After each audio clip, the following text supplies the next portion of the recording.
Hello everyone, আসসালামু আলাইকুম। Welcome back to my channel Nusrat kitchen CTG. আমি আছি নুসরাত আপনাদের সাথে। আজকে আবার আপনাদের মাঝে চলে আসলাম একটি রেসিপি শেয়ার করার জন্য। আশা করছি বরাবরের মতো আমার আজকের রেসিপিটিও আপনাদের ভালো লাগবে। আমি আজকে আপনাদেরকে করে দেখাবো চিংড়ি মাছ দিয়ে লাউ শাক রান্নার একটি সহজ রেসিপি। তো আমি এখানে নিয়েছি এক আটি লাউ শাক আর নিয়েছি পরিমাণ মতো আলু। শাকগুলো আমি বেশ অনেকবার ভালো করে ধুয়ে নিয়েছি আর আলুগুলো আমি ঠিক এমন সাইজের টুকরো করে নিয়েছি। লাউ শাকে প্রচুর পরিমাণে বালু থাকে, তাই একটু সময় নিয়ে ধৈর্য ধরে ধুয়ে নিতে হবে। আর যারা নতুন গৃহিণী আপু আছেন, যারা কখনো লাউ শাক রান্না করেননি, তারা আমার রেসিপিটি ফলো করে রান্না করে ফেলতে পারেন। আশা করছি ভালো লাগবে। তো এখন রান্না করে নেওয়ার পালা। আমি চুলায় একটি প্যানে পরিমাণ মতো সয়াবিন তেল দিয়ে নিয়েছি আর পরিমাণ মতো পেঁয়াজ কুচি দিয়ে নিয়েছি। তো এখন আমি পেঁয়াজগুলো হালকা বাদামি করে ভেজে নিব। পেঁয়াজগুলো বেশি ভাজার প্রয়োজন নেই। তো আমি এখানে পেঁয়াজ কুচি দিয়েছি, আপনারা চাইলে এখানে পেঁয়াজ বাটা দিয়েও রান্নাটা করে নিতে পারেন। তো আমি এখানে নেড়ে চেড়ে পেঁয়াজগুলো হালকা বাদামি করে ভেজে নিয়েছি। এখন এখানে আমি 1 চা চামচ পরিমাণ মরিচের গুঁড়া দিয়ে নিয়েছি আর দিয়ে নিচ্ছি 1/2 চা চামচ পরিমাণ হলুদের গুঁড়া। আপনারা চাইলে এখানে রসুন বাটা দিয়ে নিতে পারেন, আমি রসুন বাটা দিইনি। তো আমি আজকে খুবই কম মশলায় শাকটা রান্না করে নিব। এখন এখানে একই সাথে আমি চিংড়ি মাছগুলোও দিয়ে নিলাম। তো এখন আমি মাছগুলো নেড়েচেড়ে ভালো করে কষিয়ে নিব। আর এই রান্নায় সবগুলো মশলা আমি আমার পরিমাণ মতো দিয়ে নিয়েছি। আপনারা চাইলে আপনাদের পরিমাণ মতো কম বা বেশি করে নিতে পারেন।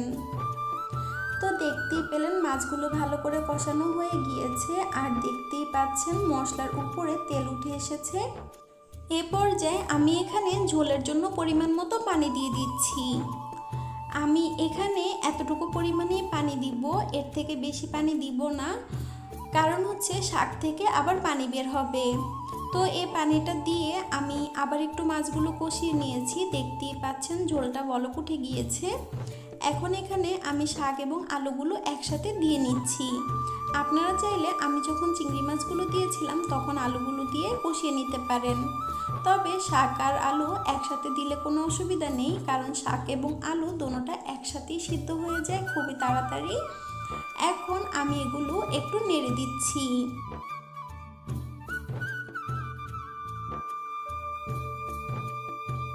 তো দেখতেই পেলেন আমি শাকগুলো নেড়ে দিয়েছি আর 5 মিনিটের মধ্যে কতটা নরম হয়ে গিয়েছে। এখন এগুলো আমি ঢাকনা দিয়ে প্রায় 15 থেকে 20 মিনিটের মতো রান্না করে নিব। তো ফিরে আসলাম 15 মিনিট পর। দেখতেই পাচ্ছেন শাক এবং আলুগুলো ভালো মতো সিদ্ধ হয়ে গিয়েছে, তবে শাকের উপরে প্রচুর ঝোল উঠে এসেছে। এখন আমি ঝোলটা ঢাকনা সরিয়ে একটু শুকিয়ে নিব।